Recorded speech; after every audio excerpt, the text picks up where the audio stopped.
ఒక గులాబీ పూజ చేసి పెద్దన్న ఇక దానిలో ఏం చేసినాడా ఇక డైలాగ్ చూడు, రాయలసీమను రత్నాల సీమగా మారుస్తా, తెలంగాణ జలాలకు అవసరం వస్తే రాయలసీమకు తరలిస్తా, పెద్దన్న పాత్ర పోషిస్తా. ఈడ మాత్రం తెలంగాణకు విలన్, ఆడ మాత్రం పెద్దన్న పాత్ర. ఈయన తెలంగాణ ఉద్యమకారుడు, ఈయనే తెలంగాణను సాధించిన బాపు, తెలంగాణ బాపు ఈయనే. యో కేసీఆర్ ను గులాబీ రేకులపై నడిపించిన రోజా,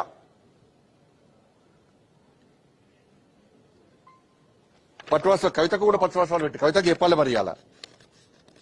ఇక గులాబీ రేకులు నడుస్తుంది తెలంగాణ. చూడండి గులాబీ రేకులు ఇది చూపట్టండి. ఇది రాయలసీమ రత్నాలసీమ మార్స్తా గులాబీ రేకుల మీద నడుస్తున్న కేసీఆర్ ఖుషైపోయాడు. చిచ్చాడు పోయి ఖుషైపోయాడు. ఇక ఊకద ఉపన్యాసం చిరిగా ఇక కవితక కూడా బట్టలు పెట్టారు. ఫోటో చూపెట్టాను. కవితక ఇప్పుడు చూస్తుంది కదా, కవితక కూడా బట్టలు పెట్టారు. ఇప్పుడు కవితక చెప్పాలి ఏం జరిగిందని చెప్పాలి. ఇప్పుడు కేసీఆర్ హయాంలో బీఆర్ఎస్ పార్టీ జరిగిన అవినీతి అక్రమాలను కవితక బయటపడుతున్నది. హ్యాట్స్ ఆఫ్, మేము స్వాగతిస్తున్నాం దాన్ని. ఎక్కడ అవినీతి జరిగినా, ఎవరు అవినీతి పాల్పడ్డా, ఎవరు దాన్ని బయట పెట్టినా భారతీయ జనతా పార్టీ వాళ్ళకి అండగా ఉంటుంది. ఎందుకంటే ఇన్ని 3 హయాంలటువంటి నరేంద్ర మోడీ పాలనలో ఒక్క అవినీతి ఆరోపణలు లేవు. కానీ కవితక్క బయట పడుతుంటే మేము సహకరిస్తాం. ఇప్పుడు కవితక్క కూడా ఈ విషయాన్ని బయట ఏం జరిగింది. ఇక తండ్రి కాబట్టి రమ్మంటే బిడ్డ పోవాల్సి వస్తుంది. మరి కవితక్క స్పష్టం చేయాలి. ఇప్పుడు నీ కూడా బట్టలు పెట్టిన రోజు ఈ బట్టలు పెట్టిన ఈ దావత్ వెనుక ఉన్నట్టు మర్మం ఏంది?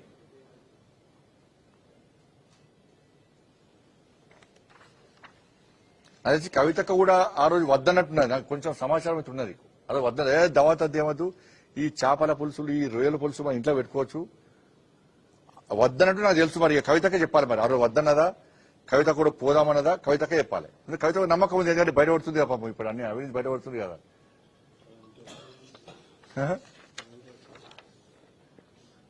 ఇక దావా చూడండి, ఇతరుడు చూడ ఈ డైనింగ్ టేబుల్ మీద మొత్తం గిన్నెలే, అన్ని డిష్లే ఇవి. ఏమని రాసిడా, నగరిలో రోజా ఇంట్లో భోజనం చేస్తున్న ముఖ్యమంత్రి కేసీఆర్ దంపతులు కుమార్తె కవిత, దావత్ ఇచ్చిన రోజా. ఈ లోపలికి రానిచ్చిన కిచెన్ కూడా రానిచ్చిన ఫోటోగ్రాఫర్లను. ఈ తిని తిని ఏం చేసింది తెలుసా? ఇది ఈ నాన్ వెజ్ తిరుమల యాత్ర కూడా రద్దు చేసుకున్నారు. తిరుమల బంద్ చేసుకున్నారు. రోజు పిలిచిన తిరుమల యాత్ర రద్దు.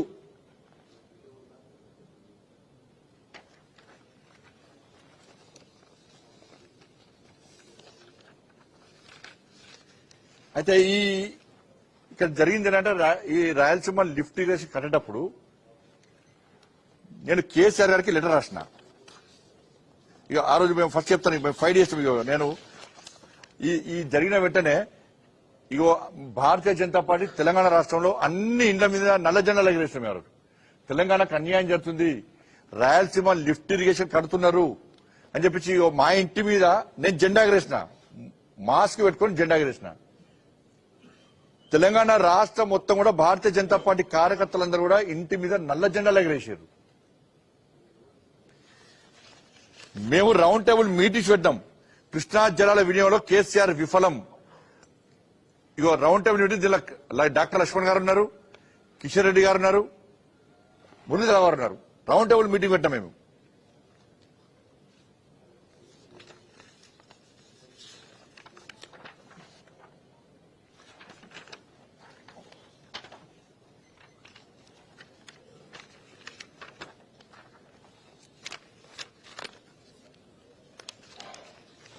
ఇది అన్ని అయిన తర్వాత ఈ లిఫ్ట్ ఇరిగేషన్ కడుతుంటే నేను కేసీఆర్ గారికి ఒక లెక్క రాసిన.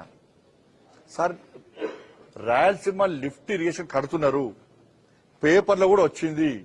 మరి జగన్ గారు మీ ఇంటికి వచ్చిండ్రు, నువ్వు రోజక్క ఇంటికి వేణవు, దీనిలో మర్మమేంది? రాయలసీమ లిఫ్ట్ ఇరిగేషన్ ఆప్ అని చెప్పి ఆ రాష్ట్రానికి లేఖ రాయంటే లేఖ రాయలే. లేఖ రాకుండా నేను రాసిన.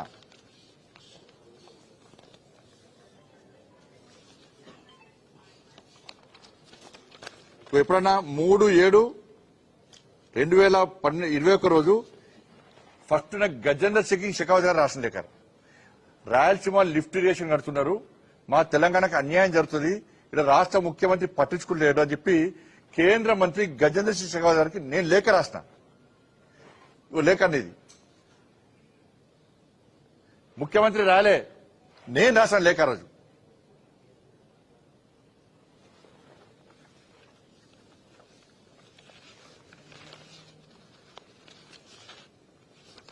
లేఖ రాసిన పట్టించుకోకుంటే లాస్ట్ నేను ఢిల్లీ పోయిన రోజు. ఢిల్లీ పోయి కేంద్ర మంత్రి గారిని కలిసి నేను, సార్ నేను కేసీఆర్ లేఖ రాసిన, lift irrigation tender process start అయింది, ఆ టెండర్ ఆపాలా సార్ అని నేను రాసిన తర్వాత నేను కూడా అప్పుడు ముఖ్యమంత్రి గారితో మాట్లాడినా, ఈ విషయం స్పష్టం చేస్తా అని చెప్పి ఆ రోజు వాస్తవానికి ఏంటంటే ఈ జలశక్తి మినిస్టర్ల అడ్వైజర్ ఉండే వెదిర శ్రీరామ్ గారు, నిజంగా ఆయనకైతే హ్యాట్స్ ఆఫ్ అన్న. వెదిర శ్రీరామ్ గారు ఇట్లా ఆ రోజు అడ్వైజర్ ఈ జలశక్తి మినిస్టర్ అడ్వైజర్ లేకుంటే ఇవాళ తెలంగాణకు మాత్రం పూర్తిగా అన్యాయం జరిగేది. నాకు ఎప్పటికప్పుడు సమాచారం ఇవ్వడము, రెండు రాష్ట్రాలకు న్యాయం జరగాలి, మన రాష్ట్రానికి అన్యాయం జరగద్దు, ఆంధ్రప్రదేశ్కి అన్యాయం జరగద్దు. రాజ్యాంగబద్దంగా విభజన యాక్ట్ ప్రకారము మనకు జలాలు వినియోగం జరగాలి, మనం వాడుకోవాలని చెప్పి ఇటు ఈ రాష్ట్రానికి కానీ ఆ రాష్ట్రాన్ని సపోర్ట్ చేయాలి న్యాయంగా. ఇలా వెదిర శ్రీరామ్ గారు ఉన్నారు. ఆ రోజు వెదిర శ్రీరామ్ గారు ఎప్పుడప్పుడు అడ్వైజ్ చేస్తున్నారు, నాకు జలశక్తి మినిస్టర్కి అడ్వైజ్ చేస్తున్నారు, సార్ ఆ రాష్ట్రానికి అన్యాయం జరగద్దు, ఈ రాష్ట్రానికి అన్యాయం, రెండు రాష్ట్రాలు తెలుగు రాష్ట్రాలు బాగుండాలని చెప్పి కోరికతో కేంద్ర ప్రభుత్వం రెండు రాష్ట్రాల నుంచి ఆలోచించింది. కానీ తెలంగాణ రాష్ట్రానికి జరుగుతున్న అన్యాయాన్ని కేంద్రం ఎప్పుడప్పుడు హెచ్చరించింది, అయినా కూడా మాట్లాడలే. నేను ఆ రోజు కేంద్ర మంత్రికి లెటర్ రాసిన, రాష్ట్ర ముఖ్యమంత్రి ఉన్న కేసీఆర్ గారికి లెటర్ రాసిన, నా లెటర్ తీసుకుపోయి చెత్తపుట్లో పడేసిండు. ఇక కేసీఆర్ ఇంటలేడని భావించే నేను ఢిల్లీ పోయి, సార్ దయచేసి అపెక్స్ కౌన్సిల్ మీటింగ్ పెట్టండి, మీటింగ్ పెడితే చర్చ జరుగుతుంది, ఇది ఆపకుంటే మాకు అన్యాయం జరుగుతుంది సార్ అని చెప్పి మొత్తుకున్న రోజు నేను. లాస్ట్ కు అపెక్స్ కౌన్సిల్ మీటింగ్ పెట్టాం. ఏ రోజు?